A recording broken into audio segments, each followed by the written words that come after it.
pedalaman Kalimantan.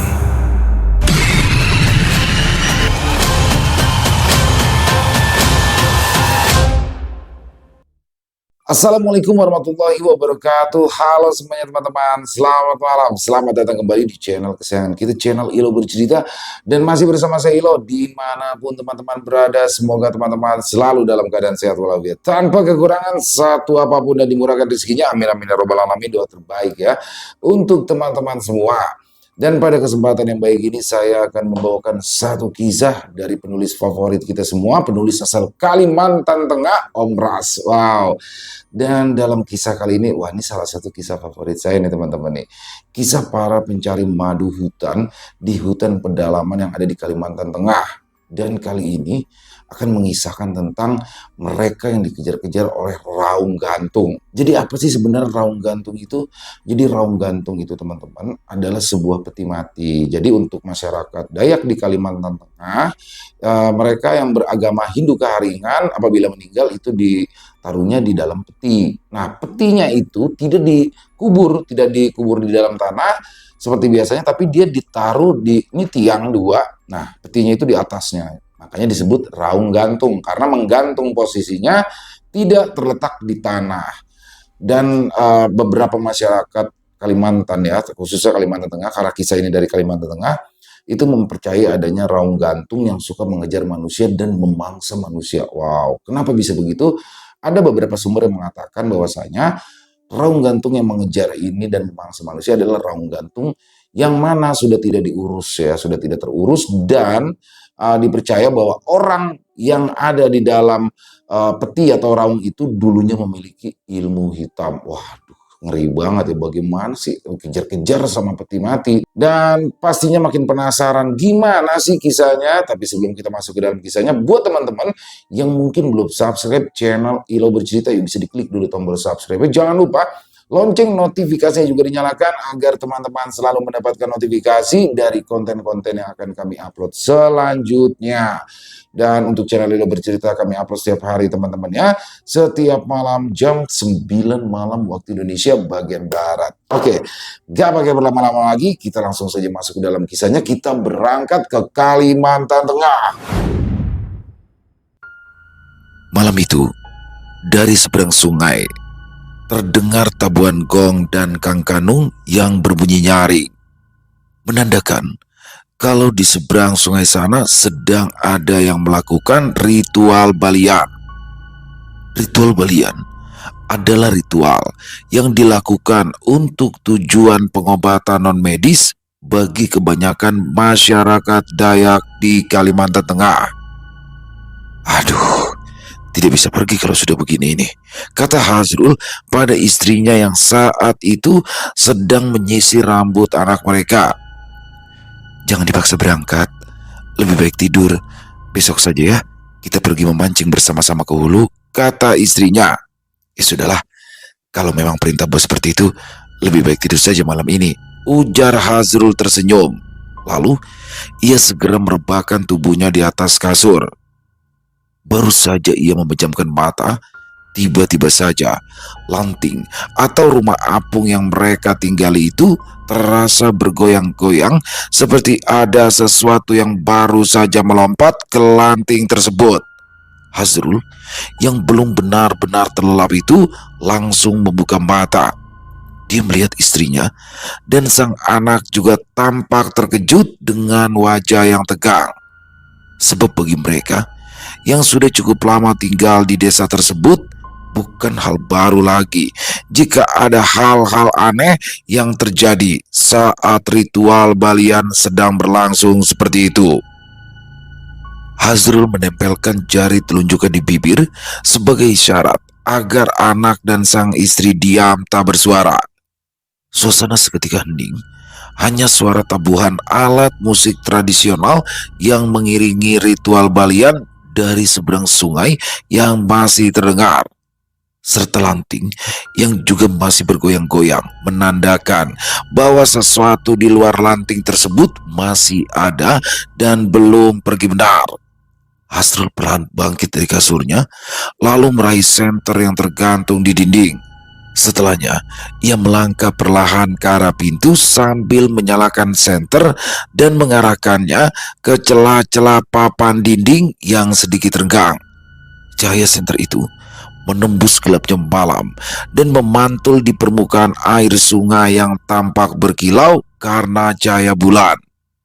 Di saat sedang fokus mengintip dari celah dinding tersebut, tiba-tiba saja terdengar suara seperti benda berat jatuh ke lantai papan lanting lalu menggelinding ke dalam sungai.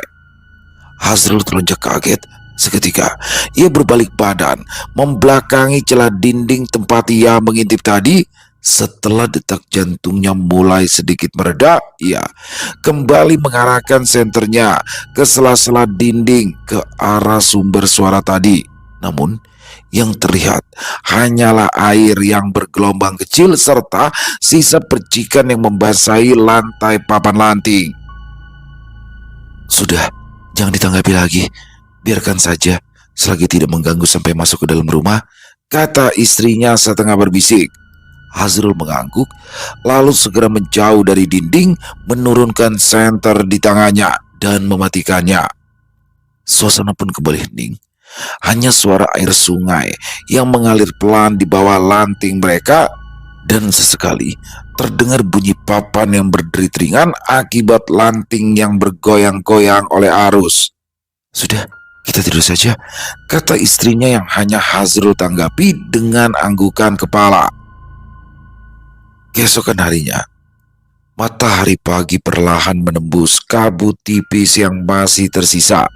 Hazrul yang baru keluar dari lanting lantas meregangkan tubuhnya sebentar, lalu setelah beberapa saat kemudian ia lantas menunduk di depan cisnya meraih timba yang terbuat dari jerigen dibelah dua dan mulai meniba air yang menggenang di dalam cisnya dengan gerakan cepat. Sesekali matanya menoleh ke dalam lanting mengawasi anak mereka yang tengah bermain tak jauh dari pintu. Sementara di dapur, sang istri sudah sibuk memasak sarapan. Aroma yang wangi menyebar ke seluruh ranting dan membaur dengan udara pagi itu. "Rul," panggil seseorang dari tewang atau tepi sungai. "Oi, kenapa?" jawab Hazrul tanpa beranjak dari kesibukannya menimba. Tidak lama setelah itu, lanting mulai berderit dan bergoyang, lalu muncullah seseorang dari arah depan lanting mereka. "Tumben, pagi-pagi begini kemari?" tanya Hazrul pada orang itu. "Aku dan Iwang berencana hari ini ingin pergi ke hutan. Kami mau mencari madu," kata orang itu. "Lalu?" tanya Hazrul seraya melepaskan timba di tangannya. "Ya, kami mau mengajakmu," jawab orang itu seraya duduk. Hazrul terlihat berpikir sejenak. Berapa hari?" tanya Hazrul kemudian. Sekitar 2 hari." "Oke, sebentar, aku tanya istriku dulu ya," kata Hazrul seraya beranjak. Orang itu mengangguk dan membiarkan Hazrul masuk ke dalam lanting untuk bertukar fikir dengan istrinya. "Aku diajak mencari madu sama Rano dan Iwang. Bagaimana menurut kamu?" tanya Hazrul pada istrinya yang masih sibuk memasak di atas tungku kayu. "Berapa hari?" tanya sang istri tanpa mengalihkan pandangannya pada wajan yang berisi masakan itu. 2 hari. Ya sudah, pergi saja. Kan lumayan, nanti uangnya bisa dipakai untuk beli beras dan sembako," kata istrinya pada Hazrul. Hazrul mengangguk. Tapi tunggu dulu, ini sebentar lagi makanannya matang. Sebaiknya kamu sarapan dulu sebelum berangkat," ujar istrinya saat Hazrul ingin beranjak. "Ya, sambil nunggu kamu selesai masak, aku siap-siap dulu ya." Setelah semua barang yang akan dibawa sudah terkumpul di satu tas, Hazrul pun lantas sarapan. Begitu selesai sarapan, barulah ia kemudian berpamitan untuk berangkat mencari madu pada istri dan juga anaknya. Tidak lupa, Hazrul mencium dahi sang istri dan juga anaknya dengan penuh kasih. "Doakan Abah ya, supaya dapat madu yang banyak. Biar nanti setelah pulang, kita bisa makan bakso di simpang," ujar Hazrul pada anaknya. "Iya bah, nanti belikan mainan juga ya," kata sang anak. Hazrul tersenyum dan mengangguk. Ya sudah, Abah pergi dulu, ujar Hasrul. Lalu ia berjalan meniti titian yang menghubungkan Lanting dan tepi sungai. Rencananya, mereka saat itu pergi dengan menggunakan jis milik Iwang, dan begitu sampai di rumah Iwang, terlihat lelaki itu juga sudah siap dengan tangkapan parang di pinggangnya, serta satu buah kebab besar di sampingnya. Sudah siap, ujar Iwang sambil tersenyum. Siap. Ya sudah, kalau begitu kita berangkat sekarang juga, kata Iwang. Perjalanan mereka itu sangat jauh. Bahkan setelah 3 jam di atas jis pun mereka masih belum juga sampai. Jauh juga ternyata ya. Ini kita masih belum sampai-sampai, kata Hasrul pada Rano yang duduk di depan. Iya, memang jauh, tapi katanya madunya banyak, Rul. Kita sudah hampir sampai di Taluk Buseng.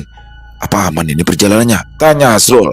Dia ragu, karena seperti yang sudah mereka ketahui, Taluk Buseng merupakan taluk berbahaya dan diakui oleh banyak orang sebagai taluk yang memiliki banyak kanan atau penunggu. Karena tidak jarang bagi siapa saja yang kapunan di sana akan mengalami kecelakaan di taluk tersebut. Oleh sebab itu, jarang sekali orang ada yang berani melewati taluk itu, apalagi menggunakannya untuk beraktivitas harian seperti memancing dan lain-lain. Pernah di awal tahun 2000-an, satu jis yang berisi beberapa orang mengalami kecelakaan di taluk tersebut, dan salah satu korbannya meninggal dunia, namun jenazahnya tidak pernah ditemukan hingga sekarang. Menurut para orang-orang tua atau sesepuh, dulunya taluk itu merupakan tempat pertumpahan darah atau tempat dibunuhnya sekelompok ngayau, dan mayat dari ngayau-ngayau yang dihabisi itu dibuang begitu saja ke dalam taluk. Hingga katanya dulu taluk air itu berwarna merah karena darah dan berbau amis bangkai.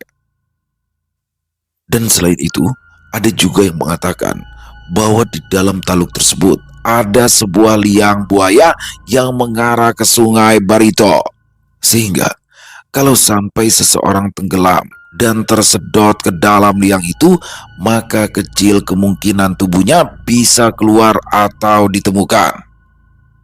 Itu kan cuma taluk.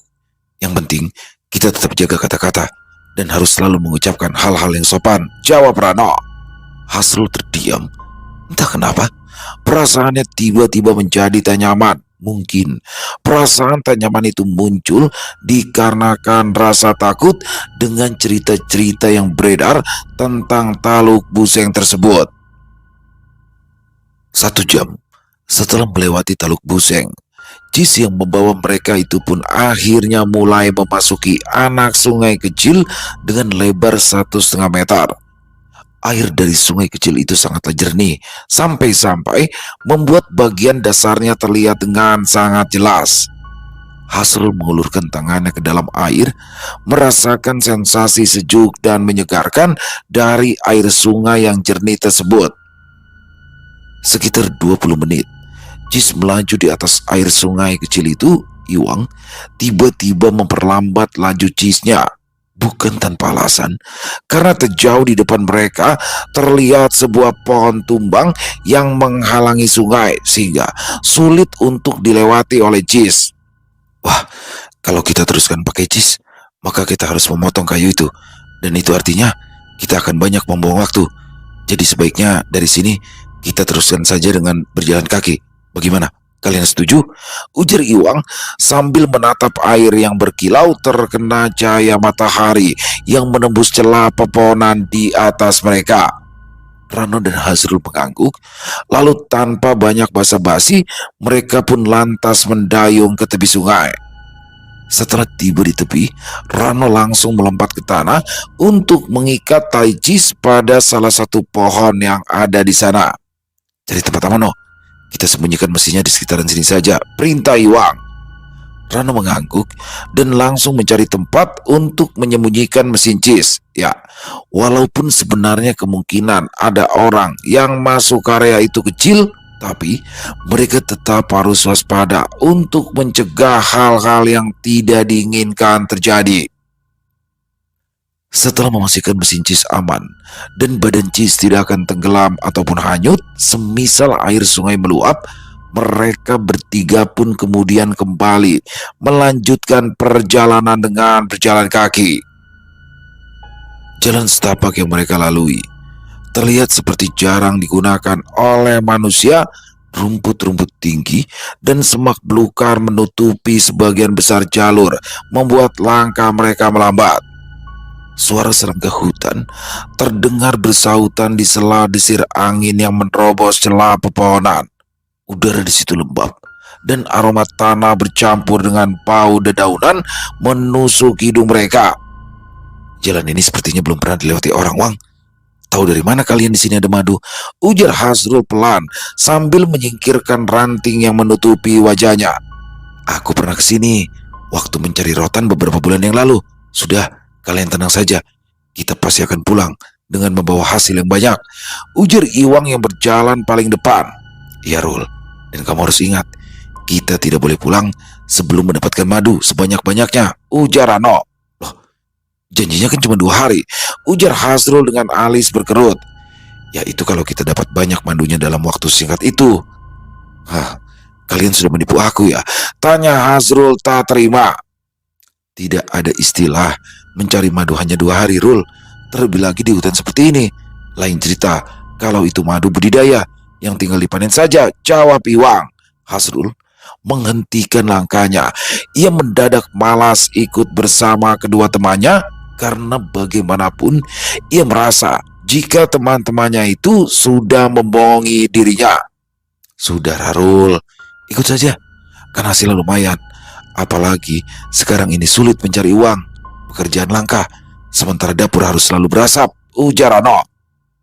Tapi aku izin ke istriku cuma 2 hari. Kalau aku tidak pulang dalam waktu yang sudah dijanjikan, pasti dia akan menjadi khawatir, ujar Hasrul. Nanti kalau istrimu ketemu istriku, pasti istriku akan memberitahukan kalau kita akan berada di sini selama beberapa hari. Sudah, kau tenang saja ya. Kenapa kalian tidak bilang dari awal? Tanya Hasrul kesal. Kedua temannya itu tak menjawab.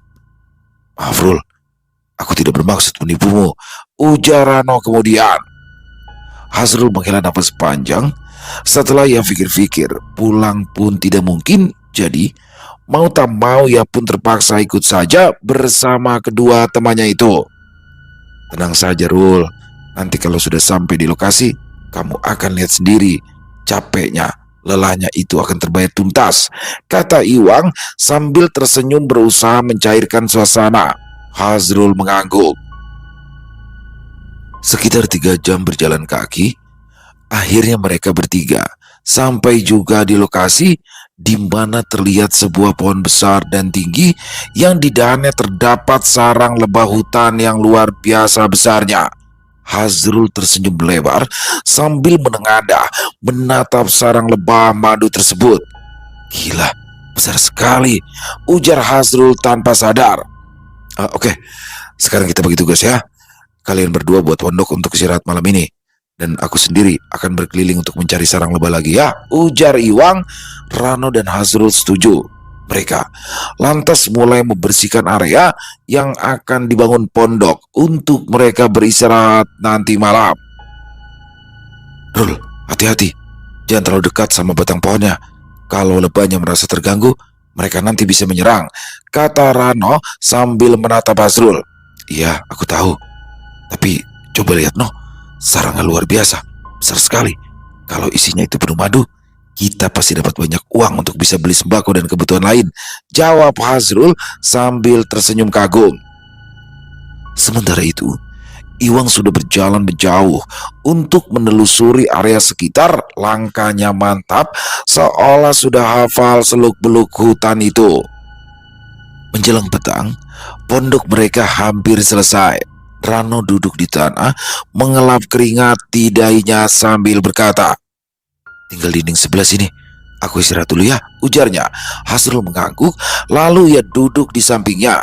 Hasrul menatap langit yang mulai memerah di balik pepohonan. Kau dengar itu Tanyanya pelan. Rano menajamkan pendengarannya. Dari kejauhan, samar-samar terdengar suara seperti seseorang yang sedang bersiul, tapi nadanya agak aneh, panjang dan bergetar. "Itu siulan Iwang kah?" tanya Hazrul ragu. "Mungkin," jawab Rano, lalu kemudian beranjak. "Woi!" Rano memanggil Iwang dan tidak lama terdengar suara jawaban dari Iwang. Namun dari arah yang berlawanan dengan arah siulan tadi berasal. Hazrul ikut beranjak, perasaannya mulai terasa agak lain. Rano menatap Hazrul yang semakin mendekat dengannya, lalu ia tertawa, berusaha untuk mencairkan suasana yang mulai menegang. "Kenapa, Rul? Jauh-jauh sana, jangan dekat-dekat. Kau itu bau," ujar Rano seraya kembali duduk. Hazrul hanya mendengus kecil, lalu ia ikutan duduk. "Bau? Kau pikir aku ini dari tadi cuma mandi air bunga, ha?" katanya mencoba ikut bercanda, tapi nadanya terdengar canggung. Entah kenapa, setelah suara siulan itu muncul, suasana hutan mendadak terasa sangat aneh, ditambah dengan angin yang berhembus pelan membawa aroma-aroma tidak biasa, seperti bau bunga, tembakau, dan juga asap yang entah muncul dari mana. Hazrul melirik ke arah datangnya siulan tadi. Tidak ada siapapun di sana, hanya bayangan pepohonan yang makin gelap ditelan senja. "No, tadi siulan itu jelas dari arah sana ya," katanya pelan. Rano mengangguk ragu. "Iya, tapi Iwang balas dari arah sebaliknya. Mungkin itu suara pantulan aja, Rul. Di hutan kan sering begitu." Hazrul mengangguk. Walau di dalam hati ia sangat tidak yakin jika siulan yang mereka dengar itu hanya suara pantulan saja. Beberapa saat berlalu, Iwang muncul dari balik semak. "Wah, kalian cepat juga bangun pondoknya," katanya santai seolah tak terjadi apa-apa. Rano langsung berdiri. Ya jelas cepatlah, orang mengerjakannya berdua." "Oh ya, Wang, tadi kami dengar kau siulan. Kau ada melihat burung bagus kah?" tanya Rano. Iwan mengerutkan dahinya. "Siulan?" tanya Iwan. "Iya, dari arah sana." Rano menunjuk ke arah suara siulan tadi terdengar. "Suaranya kayak orang yang bersiul, tapi panjang sekali," ujar Hazrul menimpali. Wajah Iwan mendadak berubah, matanya menatap tajam ke arah yang ditunjuk Rano. "Aku tidak pernah bersiul dari sejak awal datang tadi. Harusnya kalau ada hal aneh seperti itu, kalian jangan tanggapi. Kalau sudah di hutan begini, harusnya apapun yang kalian dengar itu jangan direspon. Biarkan saja. Jangan bicara hal yang tidak perlu, dan jangan pernah menyahuti panggilan apapun," ujar Iwang. Rano dan Hazrul saling pandang, ekspresi mereka mulai berubah. "Kenapa, Wang? Memang kenapa kalau ada suara siulan?" tanya Hazrul pelan. Iwang menghela nafas panjang, lalu menatap ke arah hutan yang mulai gelap. "Kalau benar kalian tadi mendengar siulan panjang, apalagi kalau terdengar lebih dari sekali, itu bukan hal yang bagus. Biasanya itu adalah tanda yang... sudahlah, tidak usah dibahas," ujar Iwang. Hazrul menelan ludah. Lalu kita harus bagaimana, Wang? Kalau sudah terlanjur menanggapi suara-suara itu?" tanya Rano. "Kita akan pindah lokasi sebelum malam. Besok baru kesini lagi untuk memanen madu," kata Iwang. Rano dan Hazrul saling pandang. Tampaknya mereka mulai diliputi rasa was-was. "Sekarang juga?" tanya Hazrul. Iwang mengangguk cepat. "Ya, sekarang. Jangan tunggu sampai malam turun. Aku tidak mau kita tidur di dekat tempat ini setelah ada tanda seperti yang kalian dengar tadi," ujar Iwang. Tanpa banyak bicara lagi, mereka bertiga pun segera membereskan barang-barang seadanya untuk segera pindah dari lokasi tersebut. Sayang sekali pondoknya," ujar Rano. "Ya mau bagaimana lagi?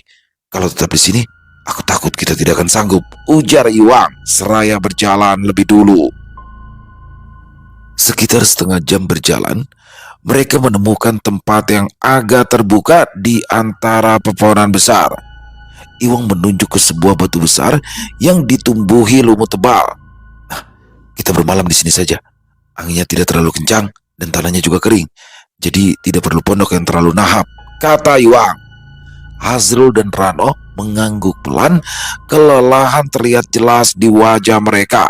Namun meski begitu, mereka tetap kompak untuk membuat pondok yang akan digunakan sebagai tempat beristirahat di malam itu.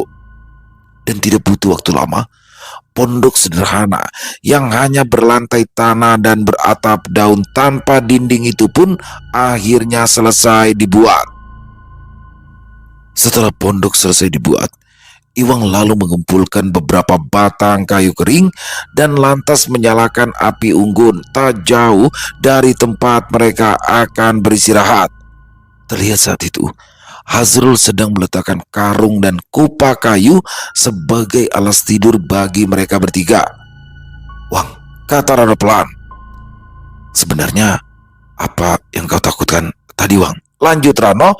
Iwang terdiam cukup lama. Api unggun di depannya yang baru saja ia nyalakan tampak menari-nari sehingga memantulkan cahaya merah di matanya. Dan Iwang menatap nyala api itu tanpa berkedip. "Tidak semua hal di hutan ini bisa dijelaskan, no?" Jawab Iwang akhirnya, suaranya pelan namun cukup jelas. "Dan tidak semua yang terdengar itu berasal dari makhluk yang bisa kita lihat." Lanjutnya lagi. Hazrul dan Rano menelan ludah, mencoba menahan rasa penasaran yang mulai bercampur dengan rasa takut. "Maksudmu makhluk halus?" tanya Rano setengah berbisik. Iwang menatap tajam. "Aku sudah bilang, jangan dibahas lagi kan?" katanya tegas.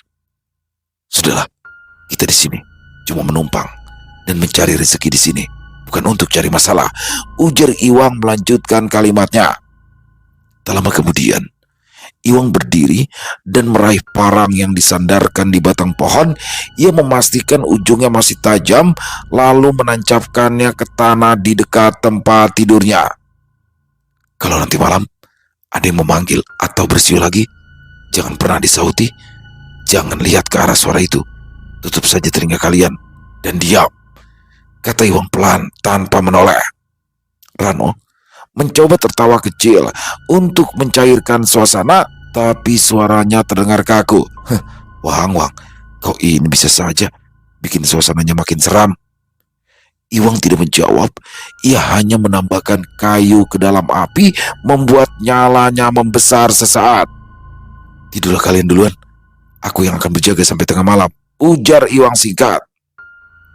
Hazrul dan Rano saling pandang, lalu perlahan berbaring di atas alas yang terbuat dari karung dan kupa kayu.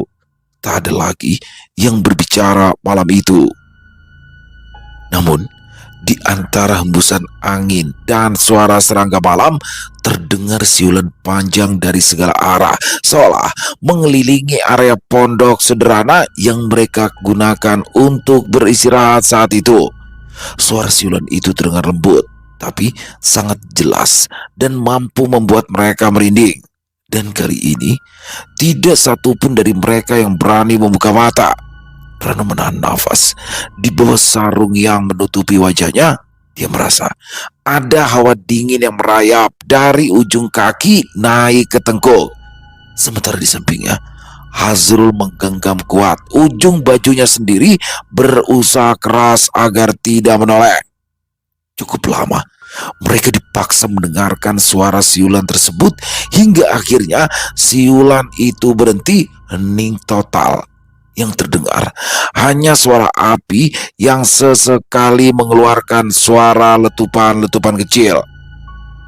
Rano dan Hazrul menghela nafas lega karena berpikir jika semua gangguan itu sudah berakhir. Namun, tiba-tiba saja, "Psst," terdengar dari luar pondok, sangat dekat, tepat di bagian atas kepala mereka. Rano refleks menoleh. Dan di saat yang bersamaan, Iwang menahan Rano dengan cepat. Matanya tampak tajam menatap temannya itu. "Jangan lihat," bisik Iwang keras. Rano membeku, mulutnya terbuka tapi tak bisa bersuara. Suara seperti kayu bergesek terdengar. Hazrul mulai berdoa dalam hati. Ia menutup kedua telinganya dan terus mengingat pesan dari Iwang. Iwang berdiri tegak di depan api unggun. Parang yang tadi ia tancapkan di tanah kini sudah berada di tangan. Tatapannya tajam, menembus gelapnya malam, tapi tak sedikit pun ia melangkah menjauh dari area pondok. Wah, bisik Hazrul hampir tak terdengar.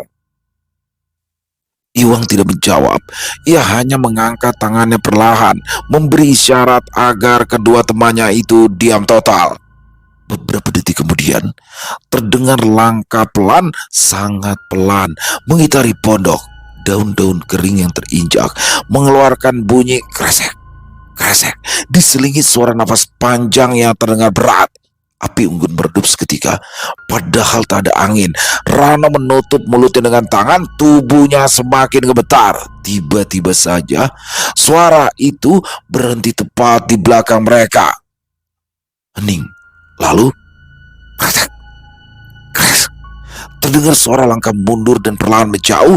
Iwang masih tidak melepaskan parang dari genggamannya. Matanya terus menatap ke satu titik di antara pepohonan. Rano dan Hazrul hanya saling pandang. Tak ada yang berani bergerak. Di luar, suasana kembali sunyi. Tapi entah kenapa, kesunyian itu terasa jauh lebih mencekam dari sebelumnya.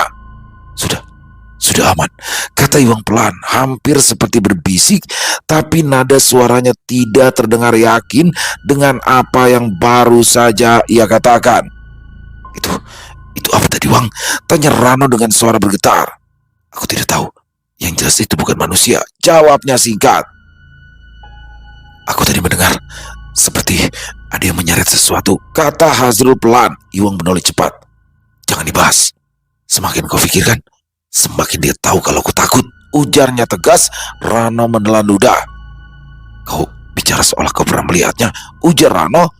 Iwan terdiam cukup lama, lalu berjongkok, menyalakan kembali api dengan ranting kering yang ia kumpulkan sebelumnya. Api kembali menyala, memberi sedikit kehangatan untuk mereka saat itu.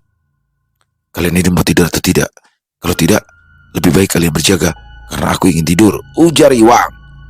Rano dan Hazrul setuju. Mereka berdua memutuskan untuk berjaga karena mata mereka juga sudah kehilangan rasa kantuknya. Beberapa menit kemudian, keheningan kembali menguasai tempat itu. Hingga tiba-tiba saja mereka mulai merasakan sesuatu yang aneh di sekitaran kaki. Seperti ada yang merayap banyak dan bergerak cepat. Pakai, jerit Rano kencang setelah ada sesuatu yang menggigit kakinya. Aduh, pekik Hazrul juga.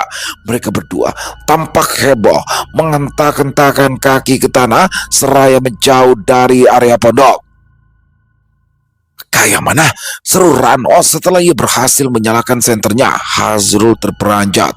Dari balik daun-daun kering di tanah keluar ratusan semut hutan berukuran sedang, berwarna hitam legam, dan menggigit korbannya tanpa ampun. Gigitannya sangat menyakitkan, disertai rasa gatal-gatal yang luar biasa. Wang, bangun Wang, cepat bangun, teriak Hazrul sambil terus menghentak-hentakan kaki ke tanah. Iwang terlonjak kaget. Ia langsung berdiri dan menepi semut yang sudah naik sampai ke lengan. Astaga, jangan panik, cepat ambil api, bunuh mereka semua, perintah Iwang.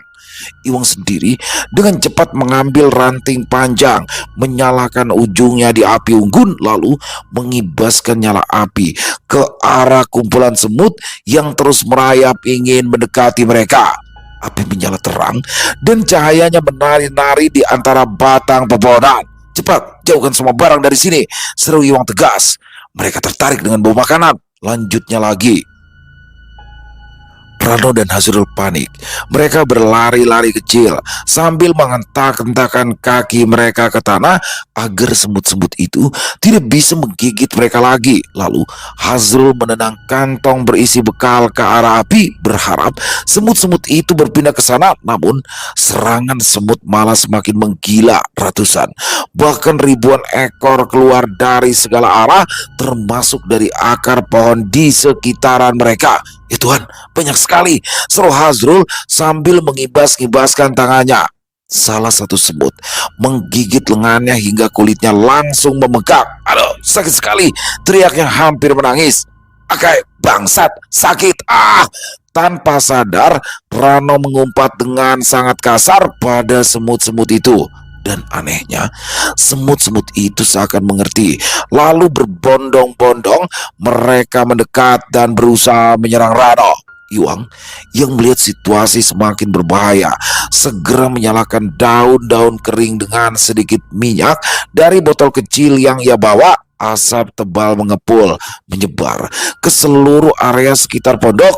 Bau menyengat dan asap tebal membuat mata mereka perih. Semut-semut itu pun juga mulai tampak kebingungan.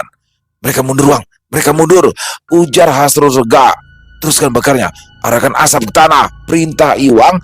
Tangannya tak berhenti mengipasi bara api agar tetap menyala. Perlahan, gelombang semut yang tadi menyerang mulai berhenti merayap. Banyak dari semut-semut itu mati, sebagian lagi kembali ke sarangnya. Meski begitu, beberapa ekor masih tersisa mencoba merayap ke arah mereka. Setelah hampir 15 menit bertarung, akhirnya keadaan pun mulai tenang. Api masih menyala redup, asapnya mengepul lembut di antara pepohonan. Ketiganya terengah-engah. Kulit mereka sudah dipenuhi bekas gigitan merah dan bentol-bentol yang gatal sekaligus sangat sakit. Hasrul duduk bersandar di batang pohon, wajahnya pucat, sementara Iwang berusaha mengoleskan balsam yang ia ambil dari tasnya. Aku rasa ini belum selesai, ucap Iwang pelan, menatap ke sekitar mereka yang gelap. Rano dan Hasrul menoleh bersamaan. Hah? Belum selesai? Bagaimana maksudmu? Tanya Rano. Iwang terdiam beberapa saat, lalu berkata lirih. Semut hutan tidak akan menyerang tanpa sebab. Srek, srek. Suara seperti kayu bergesekan kembali terdengar. Dan kali ini suaranya lebih jelas dan lebih nyaring. Hasrul, Rano dan Iwang saling berpandangan satu sama lain. Suara keras, seperti sesuatu yang cukup keras dan kuat menabrak salah satu pohon di sekitar mereka. Iwang menepuk kedua teman-temannya itu. Lari! Teriak Iwang, lalu segera beranjak dan berlari meninggalkan kedua temannya yang masih menahan perih akibat gigitan bitik bahaya tadi. Srek! Hasrul mengarahkan senternya ke arah sumber suara, dan betapa terkejutnya dia kala melihat peti mati atau raung tengah melayang sambil sesekali menghantam pohon. Raung! Teriak Hasrul panik. Segera ia menarik tangan Rano untuk berlari bersamanya. Namun tubuh Rano sudah terlalu lemas, langkahnya terseret dan akhirnya terhenti. Dia jatuh tersungkur, tak sanggup lagi untuk berdiri. Hasrul menoleh dengan mata penuh ketakutan. Suara itu semakin mendekat. Suaranya menggema di antara pepohonan. Dalam kepanikan dan rasa putus asa, dia akhirnya melepaskan genggamannya pada Rano dan berlari meninggalkan Rano yang telah tak sadarkan diri tersebut. Hasrul berlari sekuat tenaga, menembus kegelapan malam. Nafasnya tersengal, dadanya sesak. Sementara di belakangnya, suara itu terus mengikuti, semakin keras dan semakin dekat. Dia tak lagi berani menoleh.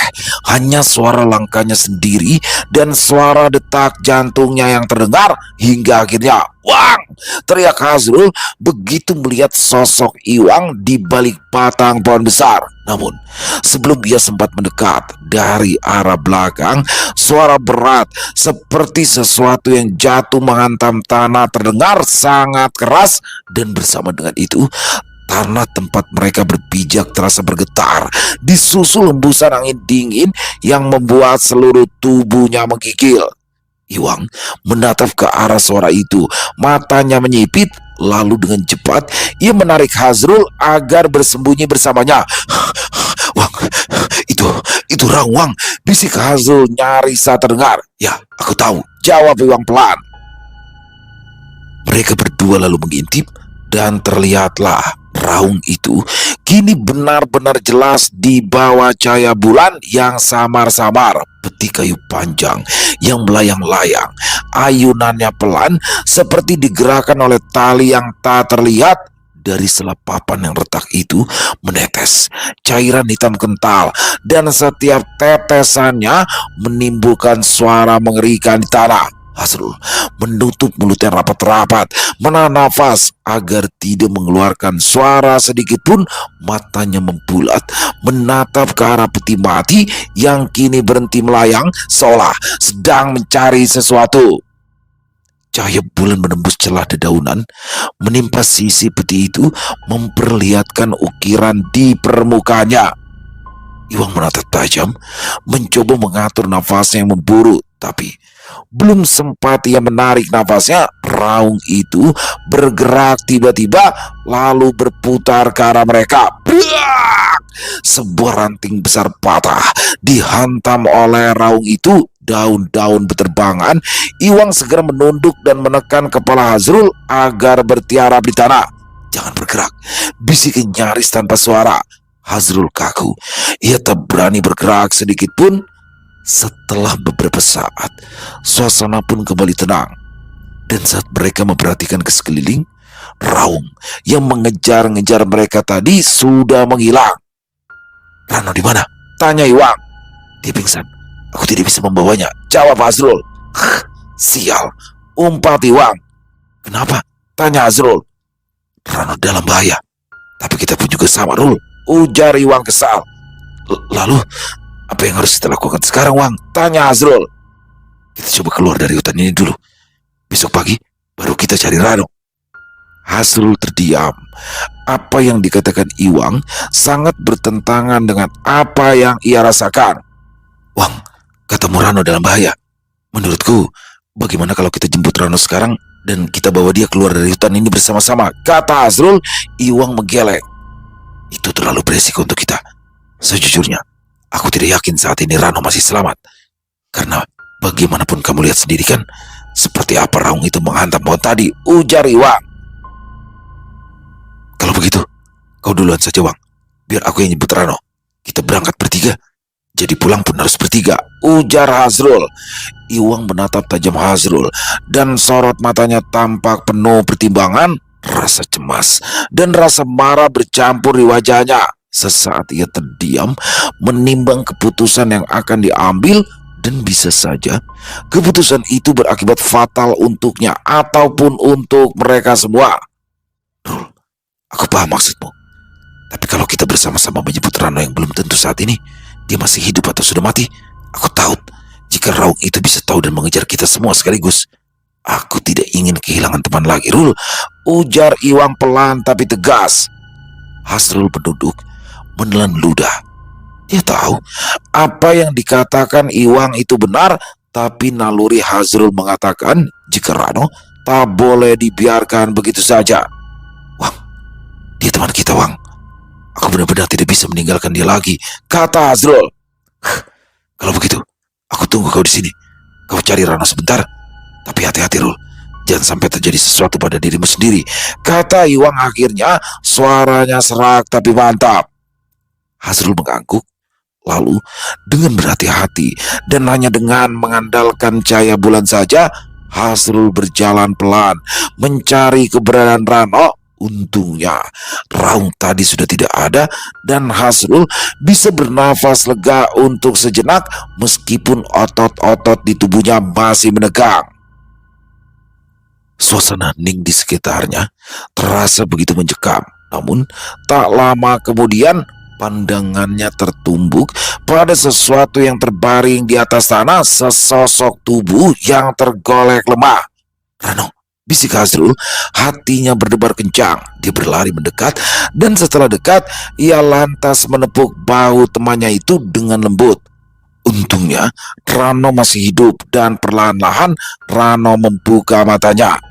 Raut wajahnya terlihat masih setengah linglung. "Rul," suara Rano parau, tubuhnya gemetar. "Tenang, aku di sini. Kau selamat, itu yang paling penting," kata Hasrul sambil menahan rasa paniknya sendiri. Ia menatap sekeliling dengan waspada, memastikan raung itu tidak kembali muncul untuk menyerang mereka.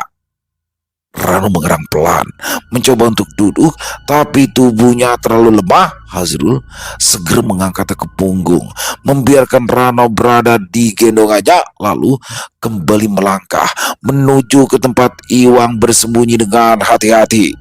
Sesekali ia menoleh ke arah yang paling gelap, dan seketika bulu kuduknya meremang.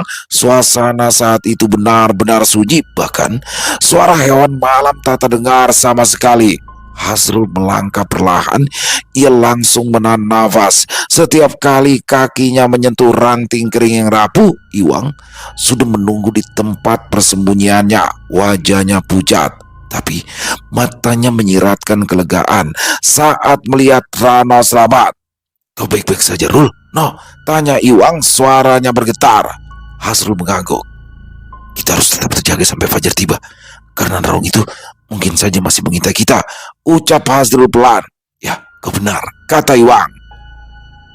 Setelahnya, mereka bertiga pun berjalan lebih jauh untuk mencari tempat yang lebih aman untuk bersembunyi.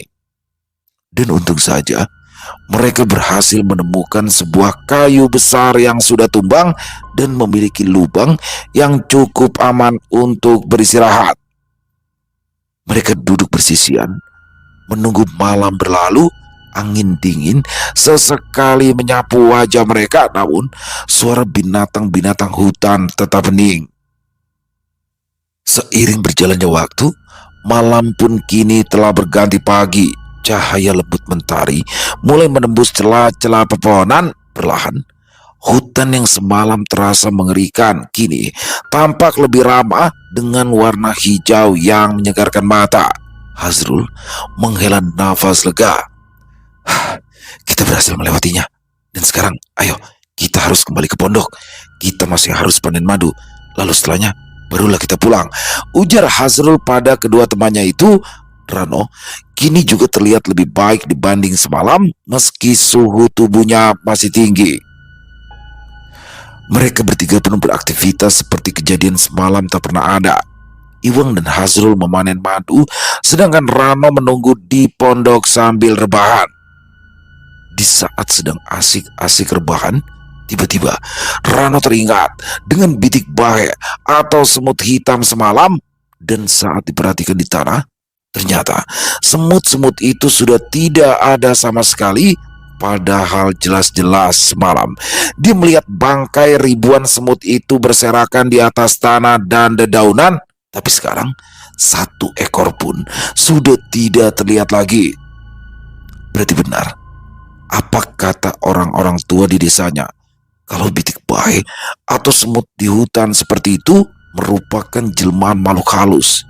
Jika dibunuh, maka hal-hal mengerikan lainnya akan terjadi pada orang-orang yang membunuh semut-semut itu. Selesai. Wow, luar biasa kisah dari Om Ras. Waduh, 3 laki-laki pencari madu di hutan. Ini maksudnya madu yang dihasilkan oleh lebah liar di hutan ya, bukan mencari istri di hutan, bukan madu. Ini madu untuk diminum, untuk dikonsumsi, dan madu hutan itu baik banget ya teman-teman ya. Itu bagus banget tuh khasiatnya tuh. Dan yang asli itu biasanya mahal teman-teman harganya. Karena memang untuk pengambilannya sulit. Seperti yang dikisahkan dalam kisah kali ini, bagaimana Iwang, Hazrul, dan juga Rano itu nekat untuk mencari madu ke dalam hutan karena memang dijual lagi tuh harganya mahal banget. Tapi di sini, waduh, ngeri banget ya. Ketika mereka masuk ke dalam hutan dengan peralatan seadanya, mereka yang pertama-tama ada suara siulan tuh. Udah dikasih ini suara siulan. Dan di malam harinya mereka diserang oleh semut hitam atau bitik bahe. Semut hitam. Jadi teman-teman, ini bukan semut biasa ya, ini semut yang kalau gigit, wah itu bahaya banget. Bahkan ini Om Ras kita udah pernah komunikasi ya, beberapa bahkan itu disinyalir bisa memakan tubuh manusia secara beramai-ramai, kan ngeri banget kan. Dan memang di beberapa film dokumenter saya pernah melihat sih, semut-semut yang model begini, itu semut hutan, beda ya sama semut-semut di rumah yang cuma makanin gula, tuh beda banget. Dan di sini udah ngeri sama semut raung gantung, datang. Waduh, disinilah teman-teman poinnya sih ada beberapa, seperti salah satunya Hazrul dan Iwang. Padahal Iwang nih paling pemberani. Iwang yang paling mengerti medan di hutan itu, tapi rasa kesetia kawanannya minim banget. Hazrul dengan segala ketakutannya, dengan segala keterbatasannya tetap datang untuk menolong Rano. Dan alhamdulillah pada akhirnya mereka bertiga berhasil mendapatkan madu dan juga bisa pulang dengan selamat. Alhamdulillah. Tapi di sini teman-teman ya, salah satu keunikan kisah dari Om Ras itu Om Ras kayak bisa banget nggambarin bagaimana suasana hutan, bagaimana suasana sungai Kalimantan, karena Om Ras itu selain jago nulis, Om Ras juga memang tinggal di pinggiran hutan di Kalimantan Tengah, teman-teman. Jadi Om Ras sudah benar-benar tahu tuh bagaimana jadi ngegambarinya. Jadi penasaran ya. Saya salah satu impian saya itu datang ke Kalimantan ya, karena yang saya dengar banyak kan dari Kalimantan Tengah itu ada namanya Tanjung Puting tuh. Waduh, kayak Taman Marga Satwa tapi apa namanya indah katanya ya. Dan saya coba lihat-lihat nih di YouTube, wah emang indah banget. Dan teman saya pernah bilang, Bang Ilo, kalau Bang Ilo pengen ngerasain ngisep udara yang paling bersih, yang paling seger, Tanjung Puting tuh. Jadi penasaran ya, doain aja semoga kapan-kapan bisa berkunjung ke Kalimantan Tengah bersama tim dan juga bisa menikmati keindahan alam di Kalimantan. Kisahnya keren pakai banget, terima kasih Om Ras atas kisahnya yang luar biasa, ditunggu lagi. Kisah-kisah model begini Om Ras yang saya tunggu-tunggu ya. Dan silakan buat teman-teman yang mungkin punya komentar lain, yang punya pendapat lain, atau hanya sekedar saling menyapa, silakan. Insya Allah kami akan membalasnya satu persatu. Dan buat teman-teman yang suka dengan videonya, bisa diklik tombol like-nya, tombol jempolnya, boleh juga dong dibantu di-share ya link videonya ke teman-teman yang lain, agar juga ikut merasa terhibur. Di akhir kata, saya Ilo mengucapkan permohonan maaf apabila mungkin dalam pembawaan kisahnya barusan ada kata-kata saya yang salah ataupun ada kata-kata saya mungkin yang kurang berkenan. Saya mohon dibukakan pintu maaf yang seluas-luasnya. Sampai berjumpa lagi di konten-konten kami selanjutnya yang pasti tidak kalah serunya, yang pasti tidak kalah horornya. Masih bersama saya Ilo di channel Ilo Bercerita. Salam sehat, sukses selalu untuk kita semua. Wassalamualaikum warahmatullahi wabarakatuh.